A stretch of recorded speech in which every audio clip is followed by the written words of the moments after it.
Buka pintu untuk apa? Kenyataan Datuk Seri Hamzah Zainuddin yang mengatakan pintu sentiasa terbuka di Kelab Concord menjadi satu peringatan mengapa Kerajaan Perpaduan Datuk Seri Anwar Ibrahim tidak perlu bertoleransi terhadap politik toksik penipuan, syakwasangka, kebencian, perkauman dan keagamaan yang berasaskan fitnah dan mampu merosakkan kerajaan serta masyarakat majmuk di Malaysia. Demikian kata ahli politik veteran DAP Lim Kit Siang. Sebuah kerajaan Perikatan Nasional tidak peduli untuk mencapai status harimau ekonomi untuk Malaysia atau untuk mengembalikan kedudukan Malaysia sebagai sebuah negara majmuk bertaraf dunia dalam bidang pendidikan, kesihatan, sosial atau alam sekitar. Sebaliknya mereka akan membawa Malaysia ke arah menjadi sebuah negara berpecah belah, gagal dan kleptokratik menjelang ulang tahun ke-100 negara pada tahun 2057, tegas Kit Siang. Beliau membangkitkan tentang kegagalan Kerajaan Perikatan Nasional di bawah Tan Sri Mahathir Mak Yassin yang gagal untuk mengendalikan wabak COVID-19 walaupun selepas mencabuli perlembagaan dengan menggantung sidang parlimen secara haram dan tidak sah pada bulan Januari 2021 untuk menguruskan pandemik. Namun Malaysia terus mencatatkan 10 kali ganda lebih banyak kes dan 24 kali ganda lebih banyak kematian akibat COVID-19 berbanding sebelum parlimen digantung. Hamzah perlu dibuktikan salah dalam mengatakan yang PN mampu untuk menawan kuasa di Selangor dan mempunyai peluang 50-50 untuk menawan Negeri Sembilan dalam pilihan raya negeri yang akan datang. Kerajaan Perpaduan Anwar perlu merangka strategi untuk 6 pilihan raya negeri yang bakal berlangsung di Selangor, Negeri Sembilan, Pulau Pinang, Kedah, Kelantan dan juga Terengganu yang mampu untuk menyampaikan mesej bahawa tidak wujud fenomena gelombang hijau dalam politik Malaysia. Sebaliknya, kita mahu 6 pilihan raya negeri ini demi mengukuhkan kedudukan Kerajaan Perpaduan Anwar untuk 5 tahun akan datang, ujarnya. Menurut Kit Siang, ucapan Hamzah di Kelab Concord adalah satu pengakuan bahawa PAS di bawah presidennya Tan Sri Abdul Hadi Awang akan terus bersembunyi di sebalik Perikatan Nasional kerana beliau telah menunjukkan bahawa dirinya adalah pengamal politik toksik, penipuan, syakwasangka, kebencian, perkauman dan keagamaan terbesar di Malaysia. Prospek Kerajaan Perpaduan Anwar boleh bertahan selama 5 tahun bakal membawa kestabilan politik demi menyempurnakan tugas politik yang paling utama di Malaysia dan kembali menjadikan negara ini kebanggaan rakyat Malaysia.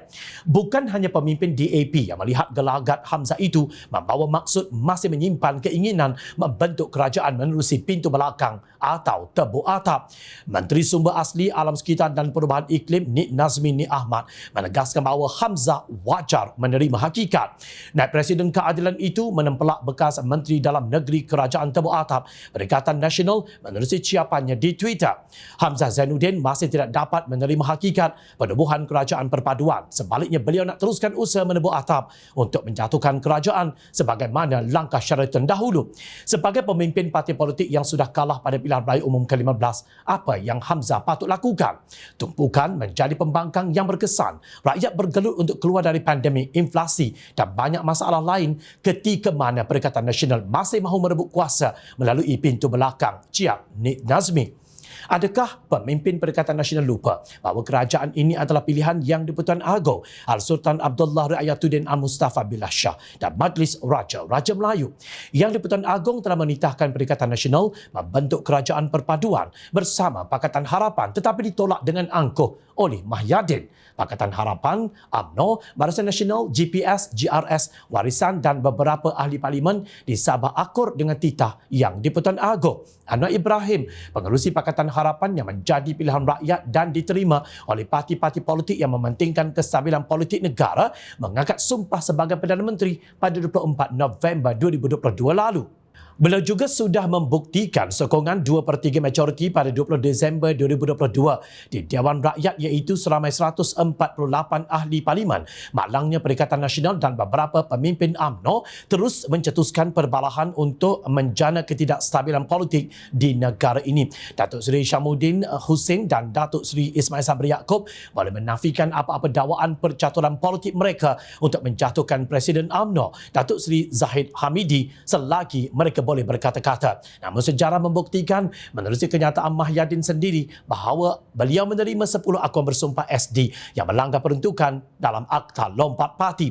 Siapa 10 SD itu? Hari ini, adakah pemilik 10 SD masih mempunyai pendirian yang sama? Kalau kononnya ada sokongan cukup jumlah 115 ahli parlimen, mengapa pada 20 Disember 2022 tidak bersedia untuk undi belah bahagian?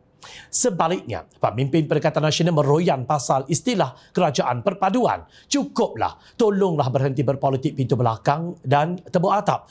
Negara ini memerlukan pemimpin yang jujur, bukan pengamal politik toksik, penipuan, syakwasangka, kebencian, perkauman dan keagamaan. Gelang di tangan orang yang hendak dirampas tidak dapat, cincin di jari sendiri terlucut hilang. Demikian peringatan nenek moyang kita kepada mereka yang tamak. Ingat, rakyat sentiasa memerhati